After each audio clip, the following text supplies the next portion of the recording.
रचनाएं पूछी जा सकती हैं और पूछी भी गई हैं। तो इन्होंने कुल 13 रचनाएं, जो मुख्य रचनाएं हैं 13 की हुई हैं। एक तो हनुमान चालीसा, जो सभी लोग। Dear friends, very good morning and welcome to Studygram portal. RO जो 2023 का एग्जाम था वो लीक होने के कारण कैंसिल हुआ। अब यह री एग्जाम जहाँ तक सुनने में आ रहा है कि मई या जून में हो सकता है, या मेरा कोई ऐसा सोर्स नहीं है जो मैं ये बताऊं कि ये एग्ज़ाम कब होने जा रहा है, लेकिन एग्ज़ाम तो होना ही है और पीसीएस प्री 2025 भी होना है। तो हम इसके तैयारी के लिए पीवाईक्यू को निश्चित रूप से देखेंगे। और हमने क्या किया हुआ है कि एक क्वेश्चन को उठाया और पिछले 30 सालों में उससे रिलेटेड जितने क्वेश्चन आए हुए हैं उसको एक फैक्ट को एक जगह करके नोट्स बना लिया। इस वीडियो को आप पूरा देखें।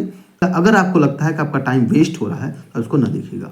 हम इसको अपने टेलीग्राम ग्रुप पे भी इसका नोट्स अवेलेबल करा देंगे। देखते हैं, कह रहा है कि तुलसीदास के संदर्भ में निम्नलिखित कथनों में से कौन सा सही है।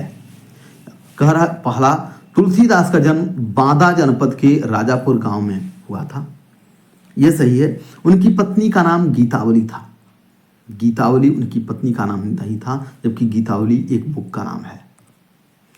उनकी पत्नी का नाम रत्नावली था, जिसपे हर्षवर्धन ने एक बुक लिखी हुई थी। तो इस तरह से इसका उत्तर हुआ सिर्फ एक।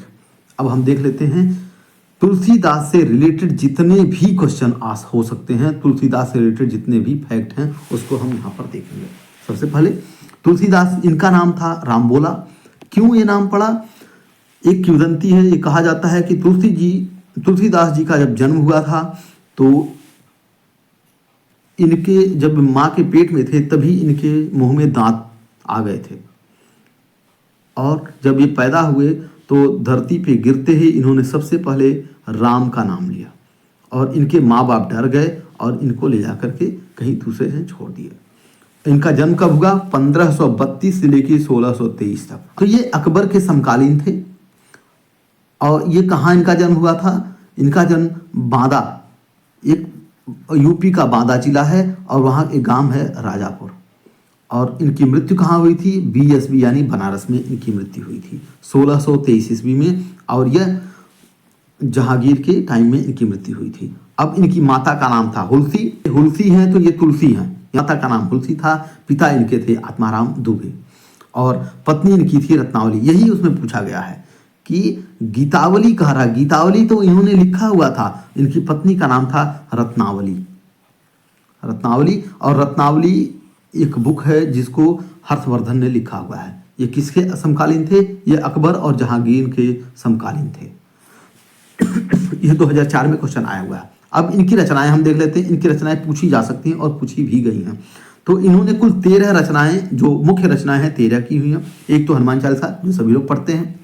रामचरितमानस, जो लगभग प्रत्येक हिंदू जानता है इसके बारे में।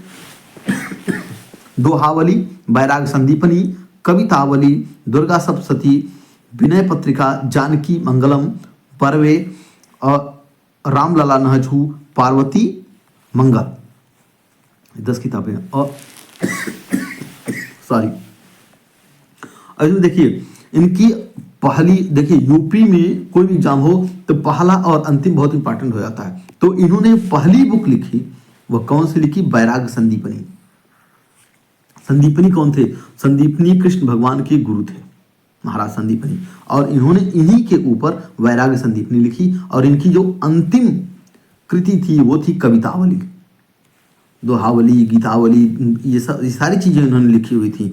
अब इन्होंने रामलला नहजू लिखा, पार्वती मंगल लिखा, और एक चीज और, तुलसीदास नाम की कविता सूर्यकांत त्रिपाठी निराला जी ने लिखी है। और सूर्यकांत त्रिपाठी निराला जी एक और लिखे हुए हैं, लगता है राम की शिव पूजा करके ऐसे कुछ है, शक्ति, राम की शक्ति पूजा भी इन्होंने लिखी हुई है। बैराग्य संदीपनी इनकी पहली बुक थी। तो ये, और इन्होंने भक्ति आंदोलन का प्रचार प्रसार किया। कौन कौन से थे? तुलसी थे, कबीर थे, नानक थे, सूर थे, चैतन्य थे, और मीरा। इन लोगों ने भक्ति आंदोलन का प्रचार प्रसार किया। तुलसीपुर एक जिला है यूपी में, बलरामपुर के पास में है, और यहाँ पर देवी पाटन मंदिर है। ठीक, यूपी पीसीएस में आया हुआ था, क्वेश्चन नंबर 95 था। और इस तरह से पूरे 30 साल के जो फैक्ट हैं एक क्वेश्चन के जरिए हमारा कंप्लीट होता जाएगा। हमारा पीवाईक्यू भी कंप्लीट हो जाएगा और रिवीजन भी होता जाएगा। वीडियो को देखने के लिए आपका बहुत बहुत धन्यवाद। आपका दिन शुभ हो।